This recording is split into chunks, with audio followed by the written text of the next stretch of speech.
Taliban bad Taliban. अब जो अपना उमरुद्दुल्ला साहब वो लेकर आए हैं गुड बीजेपी बैड बीजेपी। जिस बीजेपी के साथ वो हो वो गुड है, ठीक है ना। तो वो वाजपेयी साहब के साथ थे तो बोलते हैं वो गुड बीजेपी था। वो कहते हैं अगर वो जिंदा होते और पावर में होते तो वो उनके साथ होते। लेकिन ये वही वाजपेयी साहब है ना जिनने एक इंटरनल ऑटोनॉमी की रेजोल्यूशन हमने पास की थी, इन्होंने ही की थी, उसको रिजेक्ट कर डाला। जिनने फ्लोर ऑफ पार्लियामेंट पर बोला कि अगर हमारे पास मेजॉरिटी होती तो हम 370 को हटा देते, तो वो कहां से अच्छा हुआ। बेसिक बात यह है, अंग्रेजी में एक कॉन्सेप्ट है एड होमिनम, कि मुझे मैसेज से प्रॉब्लम नहीं है, मुझे मैसेज देने वाले से प्रॉब्लम है। मीन्स कि उनको मोदी जी शायद घास नहीं डालते होंगे, बट ये जो सबको वो लेबल लगाते हैं बीजेपी की एजेंसीज की, वो कौन है? वो क्या कोई दूध का धुला हुआ है? What is he think of himself? ये डेमोक्रेसी है। ये पुराना टाइम गया 87 का, लोगों को जेल में बंद करते थे, पीएसए लगाते थे फॉल्स चार्जेस पर। उसको आदत हो गई है हर एक को ह्यूमिलेट करने की। कल सोनावारी और बांडीपोर के लोगों को ह्यूमिलेट किया। आज when he says that I am not fighting Sajjad Loan, I am fighting Delhi, what does he mean? That people who are with me, जो लोग मेरे साथ हैं, वो क्या खरीदे हुए हैं? वो बिकाऊ हैं। 30% वोट, 25% वोट नेशनल कॉन्फ्रेंस लेता है, वो अल्लुला हैं वो लोग, और जो बाकी 75% वो जो बिकाऊ हैं। We will not allow him to humiliate people of Kashmir. It's not me he is attacking, every single Kashmiri.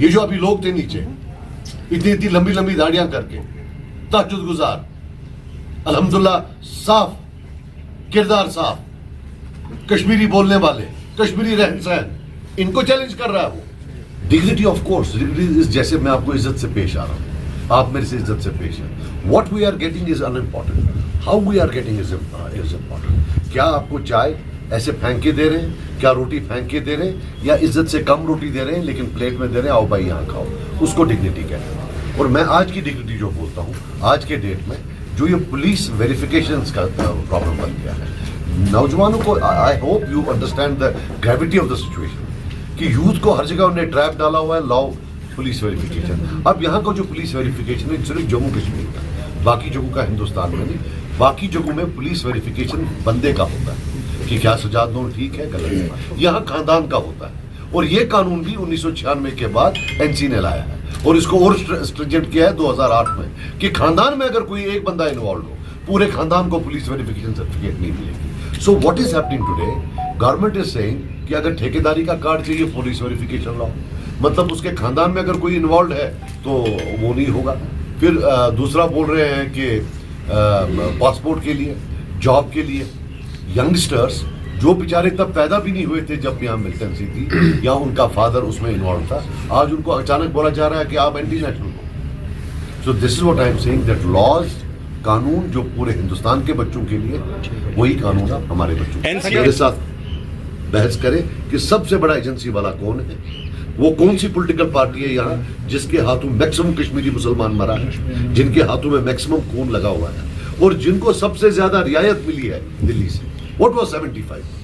ये जब 75 में आए वो क्या था?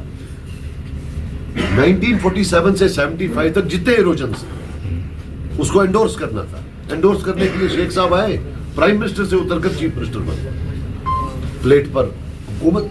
What was in 75? Apart from chief ministership for Sheikh Sahab, और क्या था उसके बाद? 87 एक आज तक क्लोजर नहीं हो रहा है। 1 लाख लोग मरा हुआ है, क्यों? इनको प्लेट पर हुकूमत देनी थी थ्रू की। 96 तो था ही नहीं, वहां यहां कौन सा इलेक्शन हुआ, वो भी प्लेट पर था। एंड दीज पीपल, मुझे बताइए कौन सा इलेक्शन है जिसमें मैंने पहले लड़ा 2009 में, हार गया।